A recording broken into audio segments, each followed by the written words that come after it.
जिस वक्त का इंतज़ार था वो घड़ी अपनी आ चुकी है। 9 से 10 मेंस का एग्ज़ाम अपना कल होने जा रहा है, तो उससे रिलेटेड अपन छोटा सा वीडियो बना रहे हैं जिससे आपका मोटिवेशन क्या होगा, इंक्रीज होगा और पेपर आप अच्छे से अटेंड कर पाओगे। तो अपन शुरुआत करते हैं एक मोटिवेशनल लाइन से। द्वंद कहाँ तक पाला जाए, युद्ध कहाँ तक टाला जाए, तू भी है राणा का वंशज, फेंक जहाँ तक बाला जाए। उसी से अपन को क्या रखना है, अपना मोटिवेशन लेवल लिया ना इंक्रीज रखना। Yes I can do it, मैं ये कर सकता हूँ, मैंने जो पढ़ा है उसी में से पेपर आएगा, बाहर से कुछ नहीं आएगा। यस मैंने ये पढ़ा है तो इसी में से क्वेश्चन आएगा, हाँ मैं कर सकता हूँ, इस बार मेरा सिलेक्शन 100% होगा। इसी सोच के साथ में अपन को पेपर को अटेम्प्ट करना है। मैंने ऐसा मत बोलना कि यार मैंने तो ये टॉपिक पढ़ा ही नहीं, उसमें से क्वेश्चन आ गया तो मैं क्यों करूँगा, नहीं, ये तो सोच रखनी नहीं है। मैंने ये पढ़ा है तो इसी में से क्वेश्चन आएगा, तो उसी सोच से अपन को पेपर को अटेंड करना और पेपर को सॉल्व करना है। अगर आपने ये सोच लिया कि यार मैंने ये टॉपिक नहीं पढ़ा है तो मेरे को तो क्वेश्चन आएगा ही नहीं, तो आप क्या हो जाओगे, डिप्रेस हो जाओगे। तो डिप्रेस में पता है आपको पेपर सॉल्व नहीं होता है और आपका नंबर नहीं आएगा, है ना।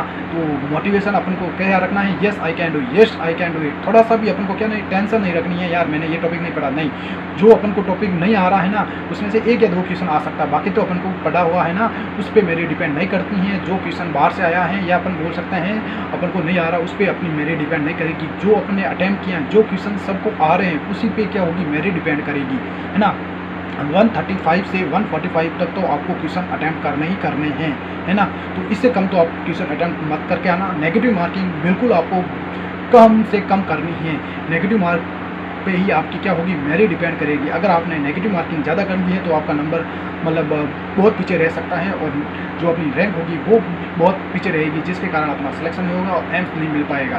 तो नेगेटिव मार्किंग अपन को क्या रखनी है, बिल्कुल कम रखनी है।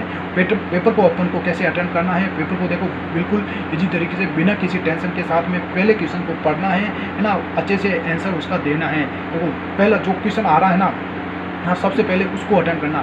तो एक स्लॉट होगा आपका 40 क्वेश्चन का होगा और 45 मिनट आपको मिलेगी उसमें, है ना। 160 क्वेश्चन होंगे और 180 मिनट आपको दिए जाएंगे टोटल में, है ना। तो स्लॉट होंगे, जितने स्लॉट होंगे उसके है ना ज़्यादा 5 मिनट उसमें दी जाएगी आपको।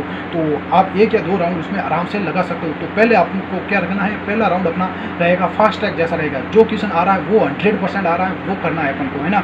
इसे आप 35 अगर पर स्लॉट में कर रहे हो या 30 से 35 क्वेश्चन आपको कर रहे हो तो एक अच्छा स्कोर आपका बन सकता है। उसी के साथ में अपन को पेपर अटेम्प्ट करना। अगर आपको पैसा क्वेश्चन नहीं आ रहा है तो बिल्कुल टेंशन मत करना, डिप्रेस मत होना। सेकंड क्वेश्चन को अटेम्प्ट करना, सेकंड भी नहीं आ रहा तो थर्ड क्वेश्चन अटेम्प्ट करना। अगर आपने ये सोच लिया कि यार पहला क्वेश्चन नहीं आया तो दूसरा भी नहीं आएगा, तीसरा भी नहीं आएगा, तो पेपर तो अपना क्या होगा, ख़राब होगा ही होगा।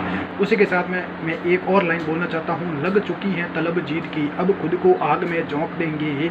ठोकरें कहती हैं मारा जाएगा, हौसले कहते हैं देख लेंगे। तो उसी के साथ में अपन को पेपर को अटेम्प्ट करना है। Wish you all the best. मिलते हैं नेक्स्ट पेपर सॉल्यूशन में। Thank you to all of you.